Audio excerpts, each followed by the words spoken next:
నీళ్ళ మీద తాగేది అదిగో బిందులో చూడు. క్యాన్ నీళ్ళు తాగేవాడు ఉన్నారు, కుళాయి నీళ్ళు తాగేవాడు ఉన్నారు. అట్లా ఏమేమి తాగేది నాయన అల్లాడిపోతా ఉన్నావు నేలకి. నిన్న కూడా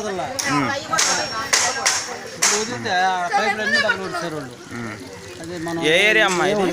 ప్రగతి నగర్ ఏ బ్లాక్ 5వ వీధి. మాకు ఎప్పుడు ఇట్లాగే వస్తుంటాయి నీళ్లు. ఆడోడు మాట ఏముండవు.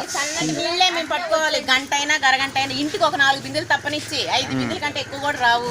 మాకేం ఫ్యామిలీలు పెద్దవి అయిపోయా. పిల్లలకి స్నానాలకు కానీ వేటికి కానీ వేటికి ఎంత వంట చేస్తుందని కూడా పనికిరావు ఈ నీళ్లు. స్నానానికే పనికిరావు. ఇంకేం పనికి వస్తాయి ఈ నీళ్ళు? ఎలా పోసుకోవాలని ఈ నీళ్ళు? మీరు అధికారులకు చెప్పారా? మేము వచ్చిన వాళ్ళకి చెప్తానే ఉన్నాం. ఇట్టే మురికి నీళ్ళు వస్తున్నాయంటే అవి ఫిల్టర్ కూడా చేసుకున్నానే పంపిస్తున్నారు. చూస్తారు, పోతా ఉంటారు వాళ్ళు. కాలువ నీళ్ళు బాగు చేసి తీరికే లేదు మా ఇంటికి. మురికి నీళ్ళలోనే పిల్లలు స్కూల్కి వెళ్ళాల్సిన, ఏడకి వెళ్ళాలన్నా మురికి నీళ్ళలోనే బాగా. ఇప్పుడు మీకు తాగడానికి నీళ్ళు ఏం చేస్తున్నా 10 రూపాయలు క్యాన్ నీళ్ళు. ఒక్కోరైతే ఫిల్టర్ లో పెట్టుకుని దాచుకుంటున్నారు. వచ్చినప్పుడు అయితే రోజుకి 10-20 రూపాయలు. మేము మధ్య తరగతి వాళ్ళం. 20 రూపాయలు 30 రూపాయలు పెట్టి తాగేదానికి వంటకి నీళ్ళు కొనుక్కొచ్చుకోవాలంటే ఆడ కొనుక్కొచ్చుకుంటాం మేము.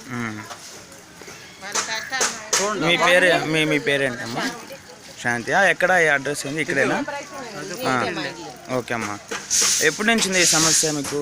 మాకు కనీసం ఉంది, చాలా ఏళ్ళ నుంచే ఉంది. కానీ పర్లేదు, తెల్లగా కొంచెం బాగా వస్తున్నాయి. కనీసం ఈ మధ్య అయితే ఇట్టే వస్తున్నాయి. ఒక 3 డేస్ నుంచి అసలు వాటరే లేవు మాకు. కనీసం పిల్లలకి స్నానాలకు కూడా నీళ్ళు లేక 2 డేస్ నుంచి అసలు నీళ్ళు లేవు, ఏమీ లేవు పిల్లలకి. మున్సిపల్ కార్పొరేషన్ వాళ్ళకి కంప్లైంట్ చేశారా? ఈ విలేకరులో వీళ్ళు వస్తేనే మేము చెప్పుకుంటలేదు. మేము అట్ట పోయి అర్జీలు గిజ్జీలు ఏమి ఎప్పుడు పెట్టింది లేదండి. వస్తుంటే చెప్తున్నారా మీరు ఇలా నీళ్ళు వస్తున్నాయని? పట్టించుకోవట్లేదు ఎవరు? చెప్తామమ్మా, పంపిస్తాం. ఆ నీళ్ళ మీద తాగేది అదిగో బిందులో చూడు.